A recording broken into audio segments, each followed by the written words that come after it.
Inicia la grabación. ¿Me escuchan bien? Hola. Sí, perfecto. Muy bien. Entonces me voy a ir a solicitar la hoja. Entonces, como les comento, vamos a hablar sobre las infecciones, que son las pericontritis, los famosos tapones de cerumen, las otitis externas, traumatismos y algunos tumores, ¿no? A ver, vamos a empezar con recordando un poquito la anatomía, ¿ya? Estoy en el tercer piso y acá salgo a la izquierda, creo, para tomar el ascensor, ¿no? Ya. Gracias, señora. Buenas tardes.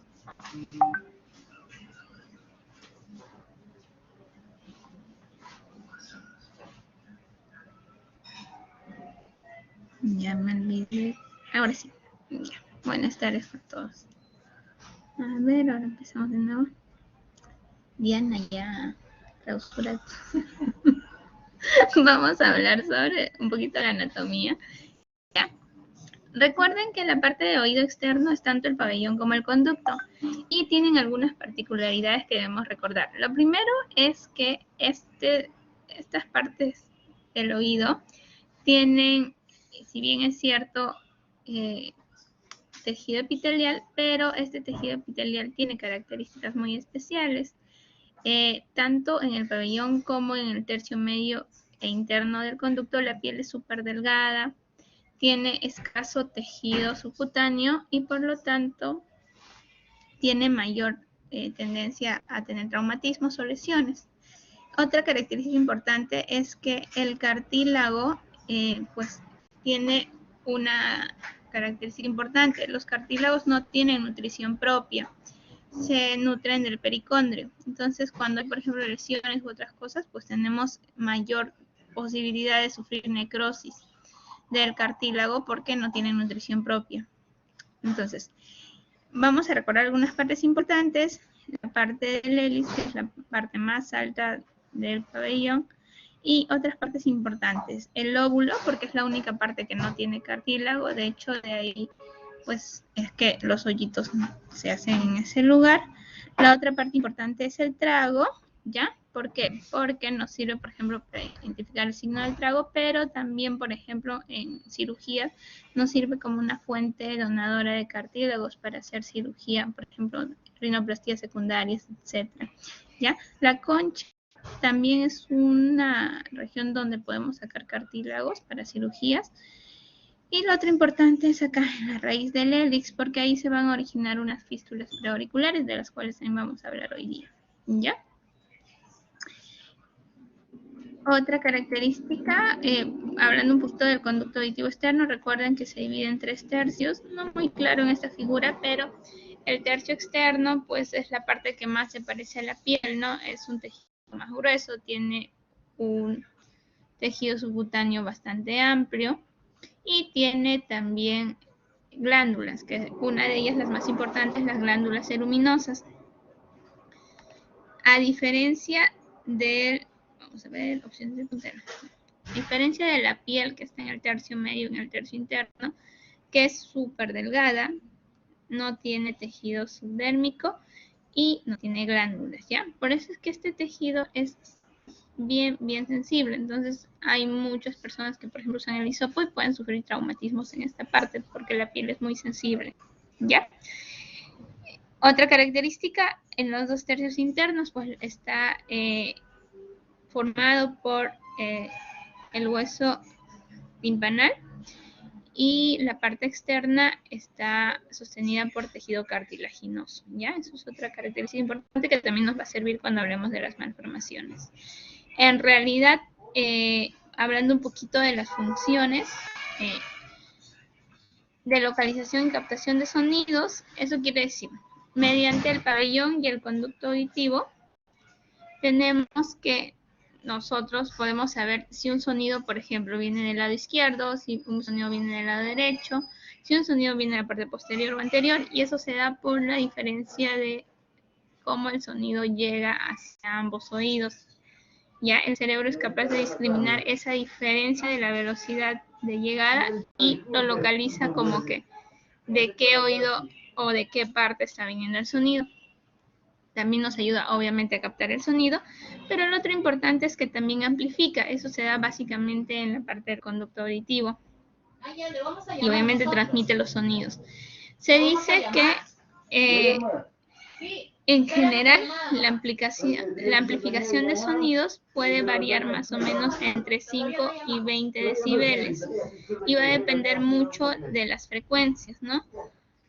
Por ejemplo, se dice que la máxima amplificación puede ser más o menos a 2000 Hz y este se va a dar más o menos en un promedio de 20 decibeles. Entonces, cuando nosotros tenemos un problema de oído externo, podríamos tener una pérdida en promedio entre 15 a 20 decibeles, ¿no? Lo más común, por ejemplo, un tapón de cerumen, los pacientes sienten que pierden audición y es por este tema, ¿no? Que el oído externo no solo conduce, también amplifica. Y protección del oído medio. Esto es, creo que de las funciones la más importante. Y acá hay que resaltar esto. La parte externa del oído obviamente va a cuidar que no haya lesiones en la parte de oído medio y esto se da por medio de, uno, la forma del conducto, que recuerden no es un poco recto, es en forma de S itálica, y por otro lado por las glándulas, ¿no? La cera en realidad es una gresita que protege el oído, no es que sea la suciedad. Tiene un sistema de autolimpieza, ¿qué quiere decir? El oído se limpia solo. Mediante que se va produciendo mayor cantidad de cerumen, pues las capas externas van desprendiéndose. Y cuando uno se baña, pues lo único que tiene que hacer es limpiarse la parte de la concha y nada más. Pero pues ahí nosotros le metemos los hisopos y pues vamos formando los famosos tapones de cerumen, ¿no? Entonces recuerden, el cerumen es parte de la protección del oído, no es en ningún momento la suciedad ni nada del oído. Nos defiende de que nos entre, por ejemplo, cuando nos bañemos el agua, nos defiende que se metan cuerpos extraños, nos defiende que, por ejemplo, haya lesiones en el conducto, la parte más interna o en la membrana timpánica. Por ejemplo, se ha visto que cuando tenemos... ¿Es urgente? Un ratito, por favor. ¿A qué hora podemos pedir el 5%? Ay, ¿2 podríamos empezar? A las 2 me dice la doctora. Ya. Entonces, tenemos que... Oh, perdón. Este estudio se había visto que los pacientes que no tenían nada de cera tenían mayor riesgo, por ejemplo, de que objetos animados, es decir, bichos, se ingresaran al conducto auditivo, ¿no? Entonces incluso funciona como un repelente el cerumen. Así que no hay que limpiarse, hay que dejar que el cuerpo haga su función. Recuerden que todo en el cuerpo está por alguna razón en especial. Bueno, y pues obviamente el cerumen no es la excepción, tiene sus funciones y es de protección. ¿Ya? Entonces vamos a ver un poquito de la embriología. Vamos a tener dos cosas. El origen tanto del oído medio como del oído externo van a ir de la mano. ¿Por qué? Porque ambas partes del oído vienen de la parte del ectodermo, ¿ya? Entonces, vamos a tener que desbordan del primer y segundo arco branquial y el conducto auditivo vendría a ser una invaginación de la primera hendidura branquial, ¿ya? Entonces, ¿qué pasa? Se dice que más o menos entre la quinta y sexta semana, en promedio de la sexta semana, se empiezan a diferenciar unas agrupaciones que se llaman mamelones auriculares, ¿ya? O también algunos lo llaman tubérculos auriculares. Estas se van a formar en lo que es el primer y segundo arco branquial respectivamente y van a dar origen al pabellón auricular. Son 6 mamelones que se van uniendo y van a ir tomando una forma en específico y van armando. La parte superomedial está a cargo del primer el primer arco branquial y la parte inferolateral está dada por el segundo arco branquial, ¿no? El hélix, la parte del antihélix y la parte del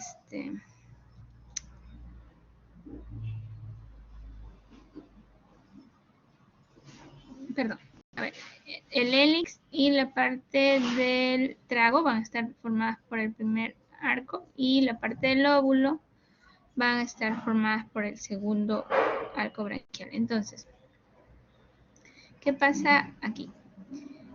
Estos tubérculos van a tener que migrar, porque recuerdan que están en la parte de lo que en el futuro va a ser la parte cervical, así que tienen que migrar hacia la parte cefálica.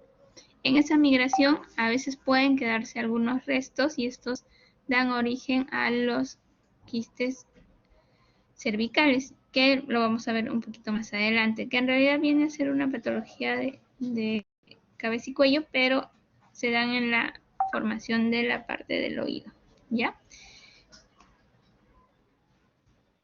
Esto se forma más o menos, se dice que la estructura del pabellón estaría completa hacia las 12 semanas. Recuerden que de todos los sentidos, el primero en desarrollarse es la audición, por eso es que es, por ejemplo, cuando se ve la estimulación prenatal, pues les ponen música a los bebés y todo eso, ¿no?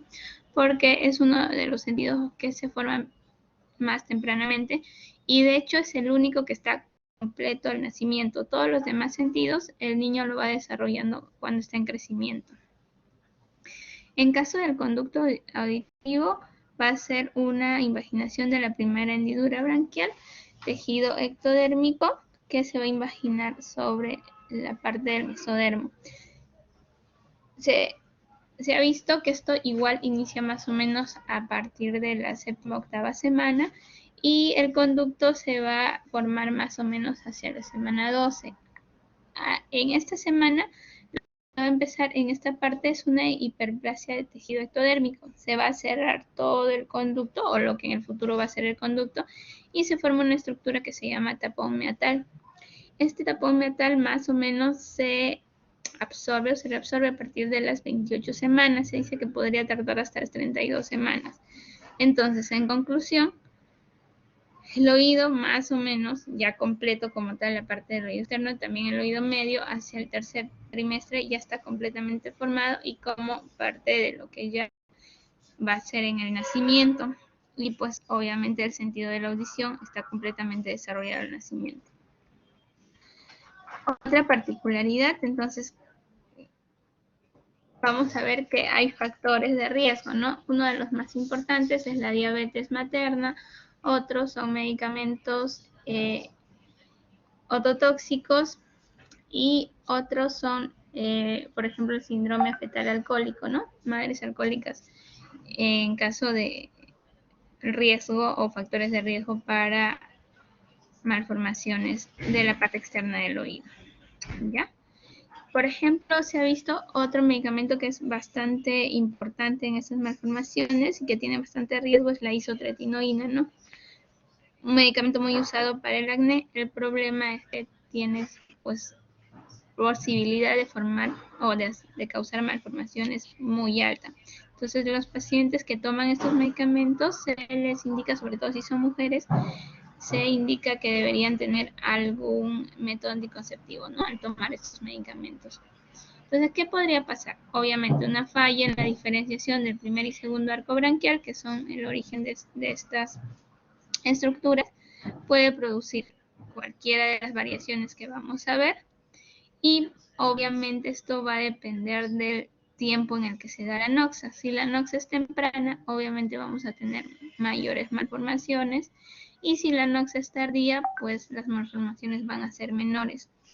En caso de la atresia, como les mencionaba, el tapón metal, si es que este no se absorbe adecuadamente, pues no se va a formar el conducto auditivo externo o puede haber un hiperdesarrollo del cartílago del Reichert. Este es el que da origen en el futuro a la parte del hueso timpanal, ¿no? Y cuando hay un hiperdesarrollo este no llega a osificar adecuadamente. Entonces les hablaba de las malformaciones. ¿Se acuerdan que les decía cuando estos tubérculos o mamelones auriculares dejan restos en su ascenso hacia su posición final? Estos restos tienden a formar unas estructuras llamadas cristes branquiales. Esto es bastante común como una malformación de la parte otológica, ¿ya? Entonces, este estudio me parece interesante porque es cercano, se realizó en Paraguay y lo que ven es cuáles son las malformaciones más comunes o malformaciones congénitas de la parte de oído externo y medio en pacientes que son ingresados a un hospital de tercer nivel, ¿no? Es como, digamos, acá en Almenara hiciéramos un pequeño estudio de esto. Entonces, se ha visto que las malformaciones más comunes son las fístulas preauriculares, que ahorita les vamos a ver, y los quistes branquiales, ¿no? Esas son la mayor cantidad de malformaciones. Luego, la estenosis, que vendría a ser una malformación tardía, ¿no? Por falta de la absorción del tapón metal, y ya mucho menos frecuente, esto es lo bueno, que siempre lo severo es menos frecuente, la agenesia y la microtia solamente en el 3% de los pacientes que ellos atendían, ¿no? Y la disonexia del cadenado osicular en un 2%. Recuerden que estas estructuras tienen un origen común, entonces realmente una malformación pura de oído externo es bien difícil encontrarla. Generalmente van asociadas a malformaciones de oído medio. ¿Ya? Estoy en clases. Ya terminó. Ya. Ay, si tú quieres, yo si estás ocupado, yo subo. No, pero ya termino para los dos. Ya, nos encontramos a las 2 entonces. Sí, voy a hacer su guardia. Ya, entonces, perdón. Las malformaciones más comunes, ya las dijimos. Entonces, ¿por qué venían estos pacientes, no? Obviamente una tumoración cervical, porque uno de los más frecuentes es el quiste branquial, pero acá lo que nos interesa a nosotros, hay hipoacusia. Obviamente todos estos pacientes van a tener una pérdida auditiva dependiendo del grado de malformación, que pueden ser desde hipoacusias leves, moderadas o severas, dependiendo de cuánto se esté comprometiendo, por ejemplo, el oído medio. Y lo otro es otorrea. Estos pacientes con malformaciones de oído externo van a tener mayor riesgo de hacer cuadros crónicos, es decir, desde otitis medias crónicas hasta colesteatomas congénitos. Obviamente, en la migración, si hay una alteración en la migración de estas células, pueden quedar células del ectodermo dentro del oído medio, y esto daría origen a los colesteatomas, ¿no? De hecho, dentro de las teorías de por qué se forma un colesteatoma congénito, esta es una de las más aceptadas. Entonces, todos estos pacientes tienen mayor riesgo de hacer otitis medias crónicas, mastoiditis, colesteatomas, etc. Entonces, de pronto, como no tienen, por ejemplo, conducto, porque está trésico o está estenótico, muchos de estos pacientes debutan no con otorrea, sino con un absceso retroauricular. Y la verdad que es bastante complicado de tratarlos porque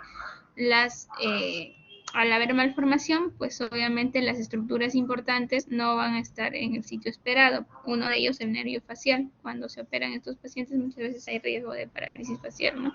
Porque el nervio facial sigue un trayecto aberrante. La tumoración submaxilar, que también depende más de lo que son los quistes bronquiales. La secreción preauricular en las fístulas preauriculares, las tumoraciones y las tumoraciones subauriculares, que vamos a verlas ahora. Entonces hay malformaciones menores como los apéndices, que en realidad vendrían a ser parte del tejido cartilaginoso cubierto por tejido epitelial. Puede haber tejido cartilaginoso, como que también puede ser puro tejido subdérmico, ¿no? Y pues en realidad no tiene ninguna connotación patológica, pero por un tema de estética muchas veces estos pacientes se operan, pero no causan ningún problema. En cambio, la fístula preauricular sí, porque estas tienden a abscedarse. Antes se decía que pues, un paciente tenía que presentar hasta 2 cuadros, ¿no? Actualmente se ha visto que es suficiente con un cuadro de una abscedación para poder retirar la fístula. Si en la vida del paciente nunca se infecta, pues el paciente no necesita cirugía. Pero en el caso de que se infecte, sí van a cirugía. Estas fístulas se abscedan y pues hay que sacarlas, ¿no?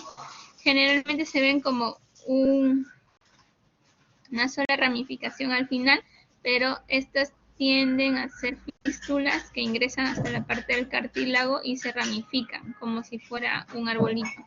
Entonces, hay veces al operarlos hay que hacer cortes a nivel o exéresis del cartílago para poder asegurarnos que las infecciones no recidiven, ¿ya? Son de buen pronóstico la mayoría, tienen la característica de ser unilaterales en su mayoría, pero hay más o menos un 10 al 15% de pacientes que la pueden presentar de forma bilateral, ¿ya? Y bueno, la cirugía de uno no compete a la cirugía de otro.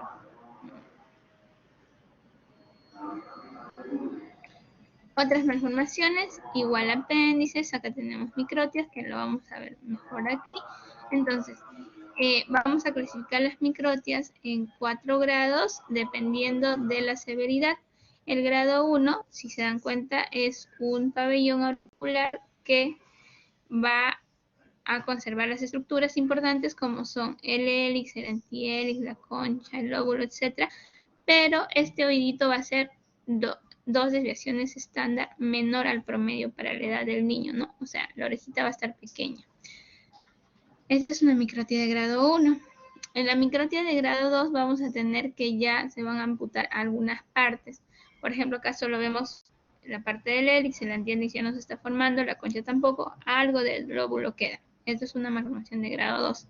Y la malformación, la microtia, perdón, de grado 3, vamos a tener que ya solo quedan restos, ¿no? Hay un remanente de tejido cartilaginoso cubierto por piel, se dice, algunos lo llaman pabellón en forma de maní o cacahuate, ¿no? ¿Ya?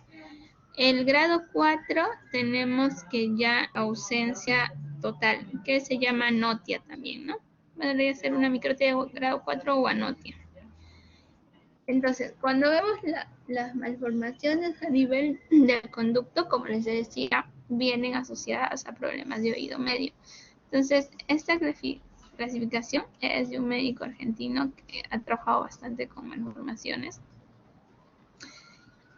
Y pues a él no le parecían las clasificaciones que solo, por ejemplo, estenosis, atresia, etcétera, ¿no?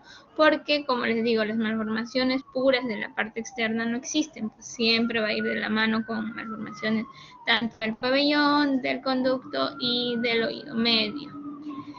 Entonces van a haber 5 grados, las 2 primeras son malformaciones menores y las 3 son malformaciones mayores.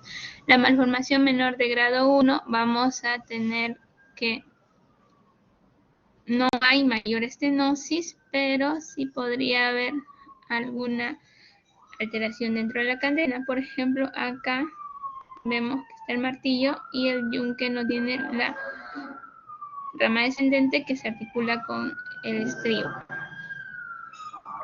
En la malformación menor de grado 2 vamos a tener que sí, va a haber un aumento, una disminución de la luz del conducto, una estenosis leve, asociada a una alteración también de la cadena de huesecillos. Entonces, por ejemplo, en este ejemplo, vemos que acá, esto sería la imagen, vemos que el martillo sobresale de la cabeza, pero el mango no se ve adecuadamente. Y acá también vemos que está el martillo, pero el mango está como hipoplásico. Esta figura la vamos a volver a ver. Quiero que tengan en cuenta que esto es la parte de la mastoides, o sea, vendría a ser lo que es la mastoides, y esto vendría a ser lo que es el hueso timpanal. Recuerden que el hueso timpanal le daba soporte al conducto. Igual, en la malformación de grado 3 tenemos mastoides y hueso timpanal. ¿Cuál es la diferencia? Acá el hueso timpanal tenía una hipertrofia leve, pero acá ya tenemos una hipertrofia mayor. Entonces, este paciente probablemente ya tendría una estenosis completa. Probablemente en este paciente veamos un fondo en saco ciego porque toda esta parte va a estar cubierta de tejido blando, es decir, epitelio. El tapón meatal que no se reabsorbió adecuadamente. Buen día. Ya. Acá vemos que, por ejemplo, el yunque tampoco se llega a articular con el estribo. Vemos un remanente de lo que vendría a ser el yunque, pero no se ve completo, ¿no? Entonces, ¿Qué va a pasar acá? El paciente probablemente tenga una estenosis completa asociada a algún grado de microtia y también hay alguna malformación de la cadena o huesecillos, ¿no? Este ya es una malformación mayor porque pues esto va a tener un impacto auditivo mayor. Si se dan cuenta, acá tenemos el hueso timpanal también y acá tenemos el tapón meatal, ¿no? Tejido blando, que vendría a ser en esta gráfica, ¿no? Una formación parecida. Y otro punto importante que acá todavía el hueso timpanal está presente, ¿no? Se evidencia. Entonces es una malformación de grado 3. La de grado 4, vamos a ver que el hueso timpanal ya no se ha absorbido, es decir, es como una masa completa, no hay conducto. Y acá ya vamos viendo lo que son las atresias, ¿no? No hay ningún resto de conducto. El pabellón probablemente tenga algún grado de microtia. Y también puede haber malformación de huesecillos bastante aleatoria, es decir, puede haber diversas malformaciones, tanto de martillo, de yunque, generalmente son los que más se alteran en la malformación, más que el estribo. ¿Ya? Entonces, lo que vamos a ver acá es la articulación temporomandibular, pero hacia adelante acá debería estar pues el conducto, no lo tenemos. Y en la malformación de grado 5, lo que vamos a ver es que el hueso timpanal ni siquiera se ha formado, ¿no? Hay una agenesia completa. Entonces lo que vamos a ver es caja y que va a estar seguida de básicamente el hueso mastoides. Y acá se forma a la altura de lo que vendría a ser el pabellón una placa que nosotros le llamamos como la conocemos como placa trésica. Entonces, la posibilidad de que haya un nervio facial con un conducto aberrante es más probable encontrarlo en las malformaciones de grado 4 y 5. Es por eso que estos pacientes a veces antes se hablaba mucho de la recanalización, o sea, crearles un conducto auditivo. El problema es que tienen alta tasa de estenosis, es decir, se forma el conducto, se pone piel todo bonito y después de 2-3 meses se vuelve a cerrar.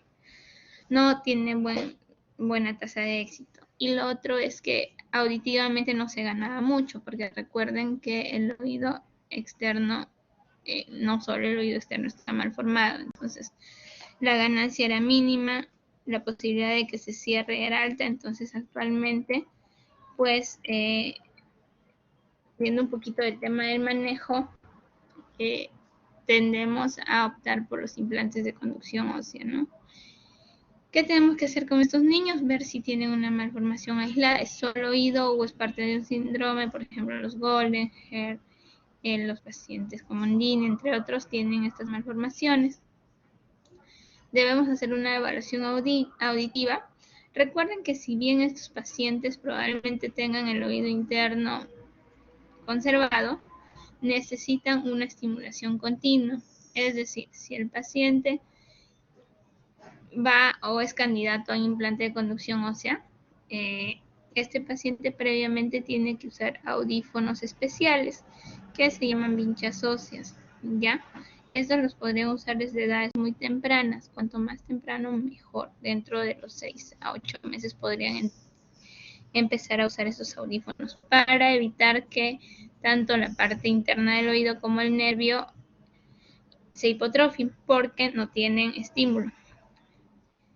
La evaluación auditiva dependiendo de la edad. Si es un niño que lo vemos pues, por primera vez de 1 o 2 años, podemos hacer, por ejemplo, audiometrías especiales, que son audiometrías de campo, que son estímulos distintos, o sea, no es como la audiometría usual que le ponemos audífono y nos dicen no, que escuche y que no escucha.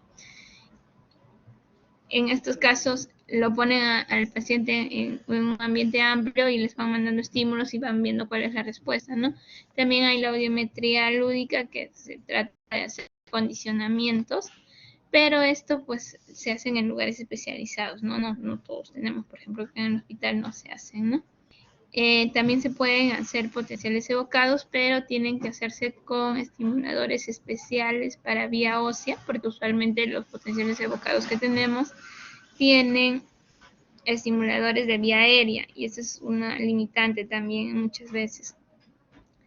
Y lo que sí es muy importante es la tomografía para ver cuál es el grado de malformación y para descartar si es que hay una otitis media crónica asociada. Recuerden que es más frecuente en este grupo de niños. Entonces, vamos a una prótesis temporal, que son los audífonos de conducción ósea o las vinchas óseas, y luego vamos ya a un manejo quirúrgico, que es para ponerles un implante de conducción ósea. Hay muchos en el mercado, hay de los que son tipo ponerles un receptor sobre la parte craneal, hay otros dispositivos que se insertan en el oído medio, pero obviamente depende mucho de cuánto, qué dispositivo tengamos disponible, ¿no?, al momento de la cirugía del niño. Lo otro importante es logopedia y hacer seguimiento. Estos pacientes tienen pronóstico cuando la malformación es unilateral. Cuando la malformación es unilateral, los niños desarrollan lenguaje normalmente. Cuando la malformación es bilateral, sí tenemos problemas de desarrollo del lenguaje, ¿no? Entonces estos niños con más razón deben tratarse tempranamente. Estas son las vinchas óseas, que pueden ser con banditas así, o también hay con banditas de tipo metálico, y pues estos, como les digo, deben usarse tempranamente, ¿no? Acá tenemos la microtia grado 3.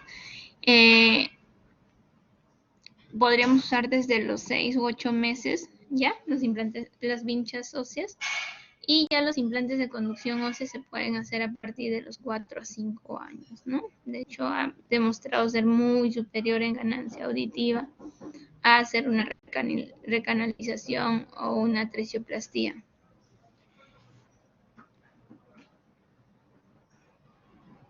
Hablando de traumatismos, obviamente al ser una zona expuesta y en cara, pues tiene mayor posibilidad de hacer quemaduras, congelamientos, contusiones, etcétera, ¿no? Mucho de esto, pero lo que sí me gustaría que se acuerden es de los otohematomas, porque son una urgencia en otorrino. Deben manejarse dentro de las 24 horas, o la posibilidad de que se infecte o que nos deje una necrosis del cartílago es muy alta. En este caso, el hematoma va a estar contenido entre el cartílago y el periconte. Por eso que es importante su drenaje. Entonces, ¿qué tenemos que hacer? Drenar. Una vez que hemos drenado el otohematoma, debemos ferulizarlo y darle antibiótico terapia temprano. Como les digo, el manejo ideal es dentro de las 24 horas. Tenemos que estos pacientes, ya después del drenaje, o sea, hacemos un corte amplio, digamos en este caso, ¿no? Hacemos un corte amplio por esa parte, drenamos todo y a continuación ferulizamos. Podemos ferulizar con placas de tipo plástico, pero delgado. Podemos ferulizar con gasas o podemos ferulizar con yeso. De todas, la que menos les recomiendo es el yeso, porque el yeso tiende a caerse tempranamente, porque en el momento que hagamos el drenaje, de todas maneras va a haber edema. Entonces formamos un molde, y con los días, con la antibiótico-terapia, con los antiinflamatorios que le damos al paciente, desinflama y el yeso termina cayéndose tempranamente. Estas férulas se deben mantener por un promedio de 7 a 10 días para asegurarnos que el otohematoma no se vuelva a formar, y los puntos tienen que ser transficiantes, como vemos aquí en la imagen, ¿no?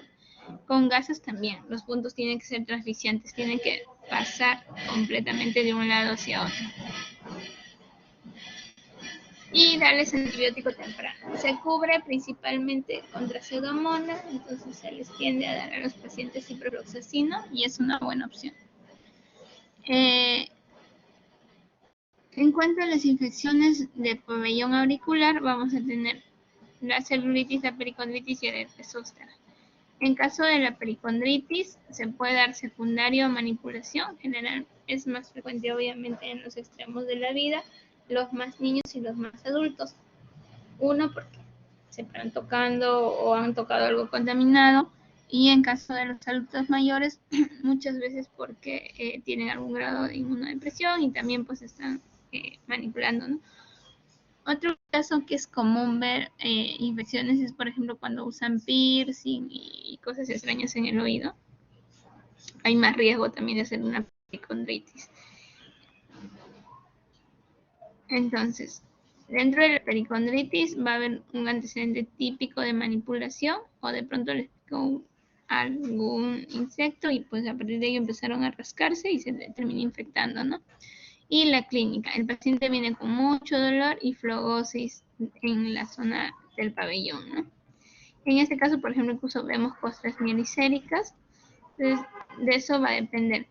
Generalmente, en caso de las infecciones, recuerden que el tejido epitelial era súper delgado, entonces celulitis puras es difícil encontrar. Generalmente se encuentran cuando ya hay compromiso del cartílago, que vendría a ser la pericondritis, ¿no? Entonces aquí tenemos que iniciar antibióticos tempranamente, igual dentro de las primeras 24 horas es mejor.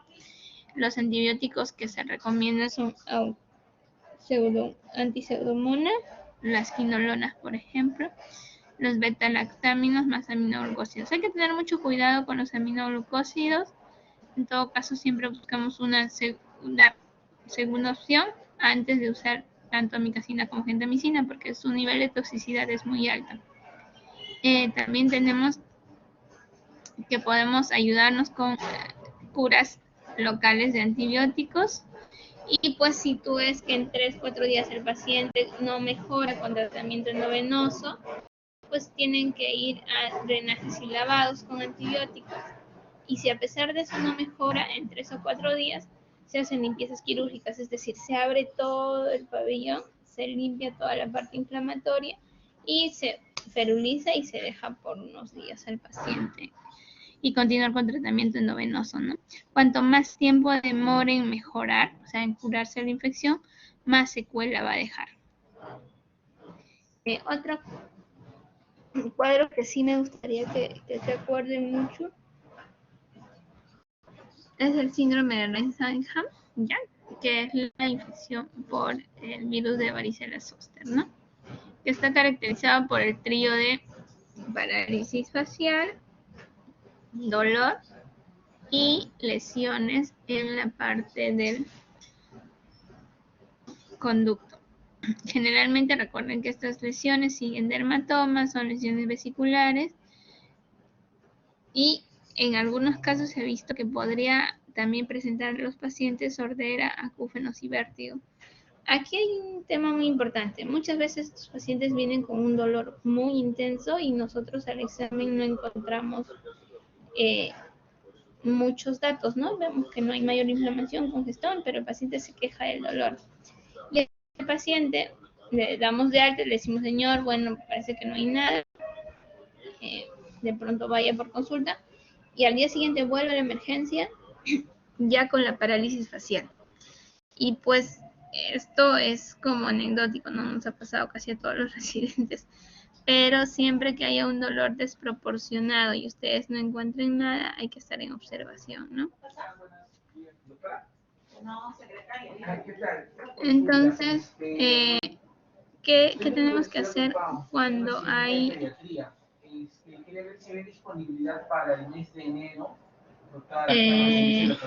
¿cuál es el manejo en este caso? Tenemos un manejo multidisciplinario porque otorrino, neurología por la parálisis facial y terapia física, porque los pacientes tienen digamos, buen pronóstico. Con la terapia física mejoran bastante, ¿ya?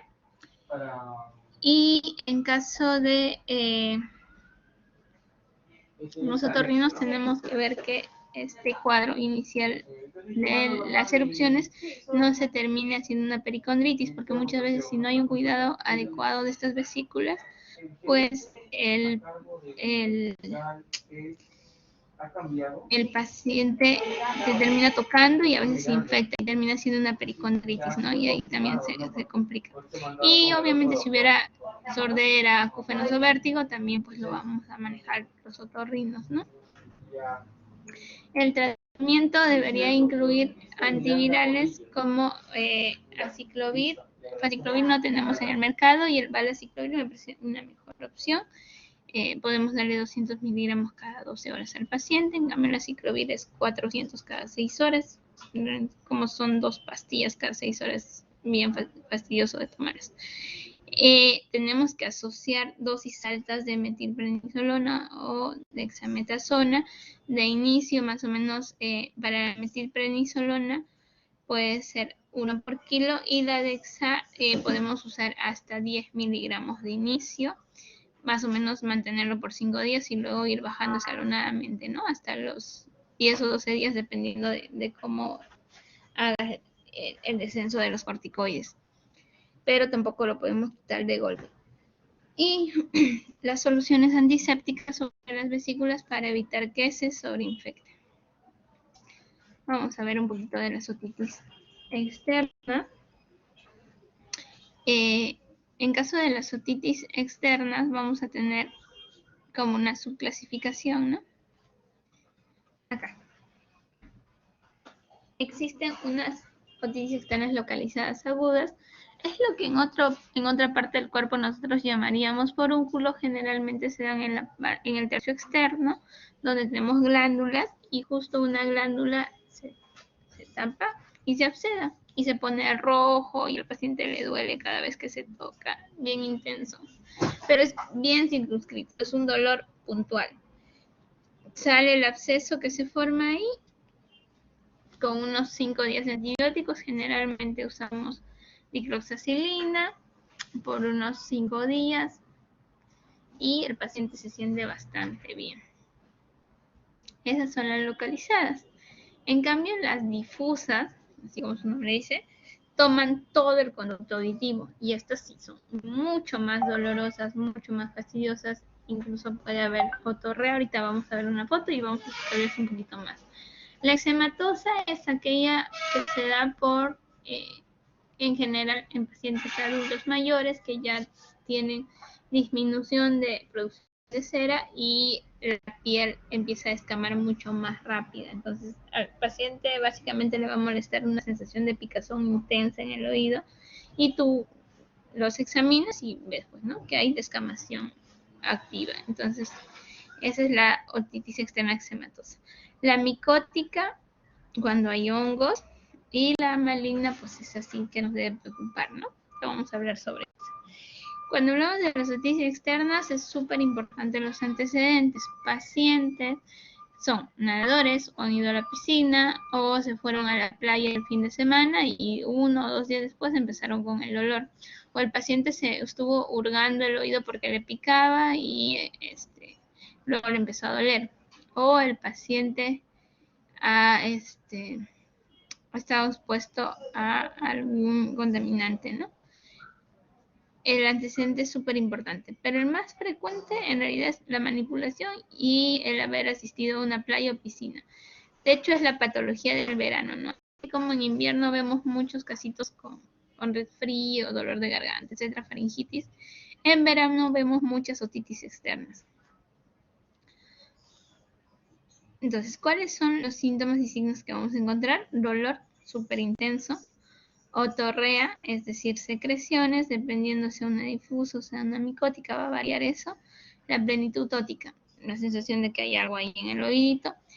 Y obviamente va a haber, si el dolor es muy intenso, puede doler hasta dolor mandibular, es decir, cuando mastica el paciente siente dolor. Y lo característico es el signo del trago positivo. Le presionamos sobre el trago al paciente y va a despertar un dolor intenso.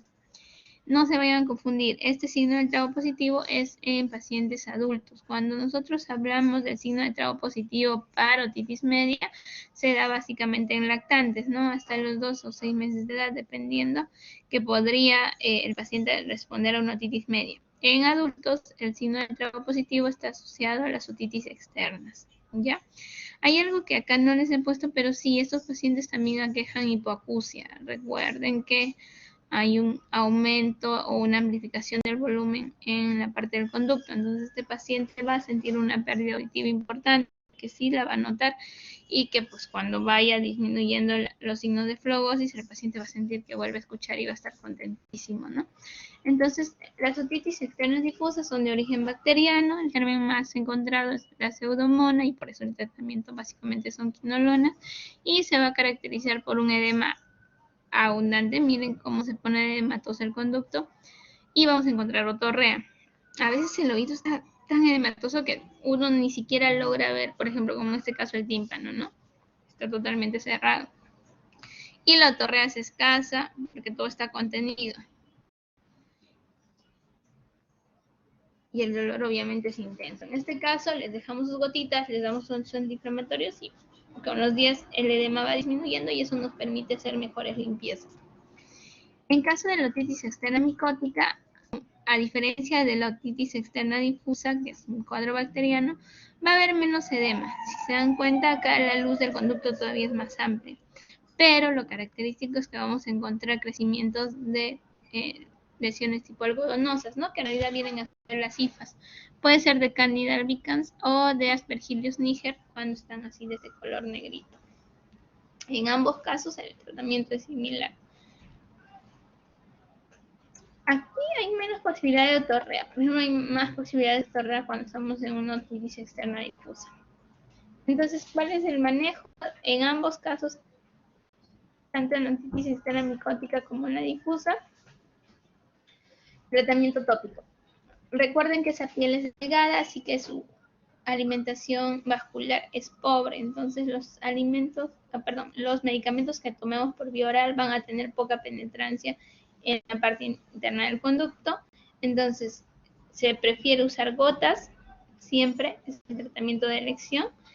Empezamos con limpieza, todo lo que se pueda, sus gotas, cremas en algunos casos, por ejemplo en las micóticas podríamos inclinarnos más por cremas porque recuerden que la humedad es el ambiente perfecto para el hongo, o podemos usar gotas secantes, por ejemplo una de ellas es el alcohol boricado o el ácido acético, es una opción, ¿no? Pero si tenemos que la posibilidad de dejar cremas también es una buena opción.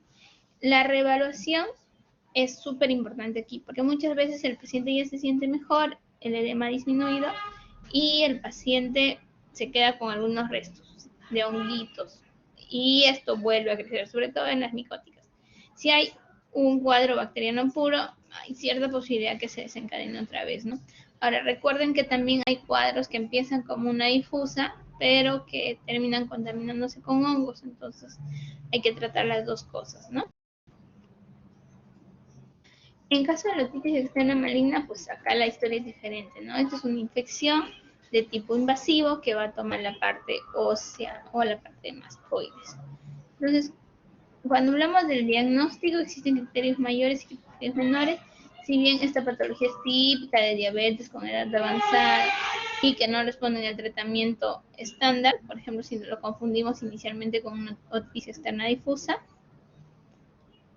todos estos factores de riesgo están dentro de los criterios menores, ¿no?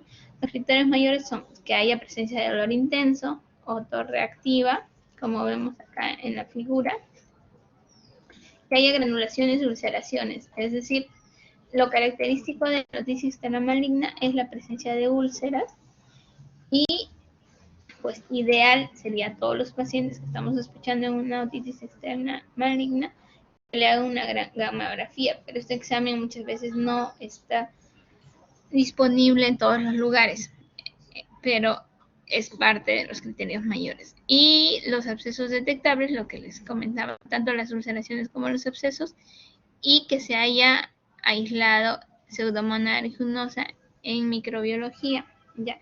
Entonces, la Pseudomonas es muy necesaria para el diagnóstico, pero no es suficiente, ¿no? El que aislemos Pseudomonas en un cultivo, por ejemplo, una otitis externa, sin los otros signos o los otros criterios mayores, pues obviamente no vamos a pensar en una otitis externa maligna, pero si vemos la clínica más la pseudomona que se aísla, pues es el diagnóstico, ¿no? Los otros criterios menores son diabetes, edad avanzada, que no haya tratamiento, respuesta al tratamiento inicial. Y esto es importante. Cuando no tenemos gamografía, podemos usar datos radiológicos, es decir, una tomografía. Otro criterio menor es el mal estado general y la hipoinmunidad. Y también la afectación de pares craneales. ¿Cuál es el detalle de la otitis externa maligna? Que es un cuadro muy, muy invasivo, así como toma básicamente las mastoides y hace un proceso de osteitis, va a ingresar a seno lateral o seno transverso y puede tomar algunos pares craneales importantes, por ejemplo el 6, ¿no? Que es uno de los más, tiene una vuelta inmensa ahí en tronco antes de salir, y también pares como el tercer par. Entonces estos pacientes tienen mayor riesgo de hacer otras complicaciones. De hecho, si no se maneja adecuadamente, un paciente con otitis externa maligna se puede morir porque también hace una trombosis del seno venoso. Entonces, ¿cuál es el diagnóstico? Como les digo, la clínica, la gamografía, pero si no tenemos una gamografía, la tomografía nos puede ayudar mucho. El tratamiento, antibióticos, antipseudomona, endovenoso siempre endovenoso. Esto es de manejo hospitalario. Si yo sospecho una otitis externa maligna, lo tengo que derivar tempranamente para que tenga una buena cobertura antibiótica, ¿ya? De hecho, con ellos siempre se empieza con, por ejemplo, ceftazidima, vancomicina u otros de nivel intermedio, ¿no? Jamás empezamos con los más básicos, que son, por ejemplo, las quinolonas, porque la posibilidad de resistencia es muy alta y habiendo el riesgo de vida en estos pacientes, pues se prefiere empezar por una escala más alta. Otra patología que encontramos en la parte de oído externo son las meningitis bulosas. Estas pues son afectaciones virales, hay rinovirus, entre. Y por otro lado está la clamidia, que podría causar estas lesiones. Se caracterizan por un dolor muy intenso asociadas a vesículas hemorrágicas, ¿no? Cuando estas vesículas se rompen, el paciente me salió sangre, dicen, ¿no? Pero previo a eso el dolor es tan intenso. Si el paciente está con un dolor intenso y nosotros podemos hacer algo por ayudarles, básicamente drenar las vesículas, ¿no? Porque la tensión que causa las vesículas sobre el tímpano es muy, muy dolorosa. Como la mayoría son, como les digo, rinovirus, adenovirus, etcétera, los que causan esta patología, incluso se ha visto virus de la influenza, entre otros, se dice que debería ser de manejo conservador, perdón. Tenemos que ver que esto evolucione espontáneamente. Obviamente el uso de antiinflamatorios está muy, muy solicitado y es muy importante por el manejo del dolor, pero el tema de antibióticos es por dos razones, porque sospechamos que es de origen bacteriano y esto se da cuando asociado al dolor intenso hay una fiebre muy importante, o cuando sospechamos ya en la evolución de una sobreinfección bacteriana. ¿Y cómo lo vamos a saber? Que se está sobreinfectando cuando hay otorrea como tal, ¿no? Solamente en esos dos casos se da antibióticos. Dentro de los tumores, bueno, puede haber casi todos los otros tumores del cuerpo, pero los que son bien típicos del oído son los osteomas versus las exostosis, ¿no? Los osteomas son tumores únicos que generalmente están en el tercio externo del oído y pues son masas que tienen un pedículo, y al operarlos lo que hacemos básicamente es desprenderlas del pedículo y retirarlas. En cambio, en la exostosis vamos a tener que es una hiperplasia del tejido óseo. Entonces, como acá vemos como una sola lesión, acá son como miles de lesiones, ¿no? De diferentes tamaños, de la forma más caprichosa que puedan imaginar ustedes. Este primero puede ser parte de un síndrome, en cambio las exostosis son lesiones aisladas únicas, pero que tienen como factor de riesgo pacientes que desarrollan alguna actividad en el mar, nado abierto, surf, natación, etcétera, ¿no? Estos pacientes siempre tienen mayor riesgo de hacer exostosis. Por otro lado, tenemos el cerumen, el tapón, el famoso tapón de cerumen.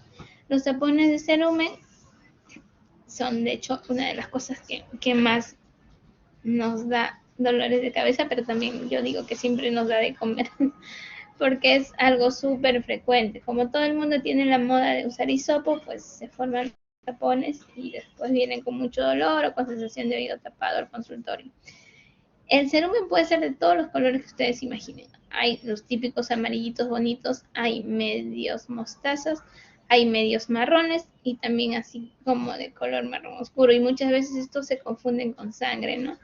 Yo tengo muchos pacientes que vienen y me dicen, en emergencia me han visto que tenía sangre en el oído. Lo veo y es un tapón de cerumen, ¿no? Porque se ve de esta coloración. Y también hay de los tipos blanquecinos cuando son tapones de tipo epitelial, ¿no? Esto es más frecuente, por ejemplo, en los adultos mayores que tienen mayor descamación de la piel, entonces forman tapones de tipo blanquecino. ¿Cuál es la indicación? El lavado de oídos. Siempre el lavado de oídos es oído hacia arriba y hacia atrás en los adultos y en los niños hacia abajo y hacia atrás. Vamos a tener que estiramos el oídito hacia atrás y hacia arriba y con una jeringa. Puede ser esta jeringa metálica, pero también puede ser una jeringa descartable de 20 centímetros con una boca de 18 y hacemos el lavado. Siempre poniendo un pare, no se olviden, hay que marcar nuestro punto de, digamos, de protección del oído para que la jeringa no se meta mucho al oído, porque cualquier lesión pequeña en el oído es súper importante porque la piel es súper delgada y el tímpano también es muy sensible. Entonces, una vez que hemos estirado el oídito hacia atrás y hacia arriba, hemos puesto la riñonera, pues empezamos a destilar el agua con fuerza y va a ir saliendo toda la suciedad, ¿no? Otra cosa que es bien frecuente y siempre en las emergencias tenemos al menos un paciente con cuerpo extraño que puede ser de nariz o de oído. Los niñitos se meten absolutamente todo lo que uno se pueda imaginar al oído. Ya, pueden ser objetos inertes, por ejemplo, que hay una punta de lápiz, o pueden ser objetos vivos, por ejemplo, un insecto, ¿no? Y muchas veces en este caso es mucho más peligroso porque los insectos tienden a lesionar mucho el conducto. Entonces, se recomienda primero que se les haga dormir, o bueno, en términos comunes, hacerle ahogar al pobre insecto, que puede ser con un aceite, con glicerina, o puede ser también con la lidocaína en frasco, para que el paciente termine ahogado y podamos sacarle, porque si intentamos sacarle de primera intención, muchas veces si están vivos se agarran a las paredes y causan mucha lesión en vez de ayudar. Si son cuerpos extraños de otros tipos, tenemos que tener pinzas especiales que se llaman curetas y estas curetas nos permiten sacar el cuerpo extraño. Ya. Si ustedes no tienen los implementos y no tienen la experiencia y la seguridad para hacer, mejor no toquen un cuerpo extraño, sobre todo los del oído son los que más complicaciones tienen. O sangra el conducto o se perfora el tímpano. Eso es lo que más nos ha pasado. Entonces hay que tener cuidado con los cuerpos extraños, ¿ya? Muy bien, entonces eso sería todo por ahora. Espero que algo hayamos podido repasar sobre el oído, sobre la parte de oído externo. Y gracias por escuchar la clase. Vamos a parar la grabación.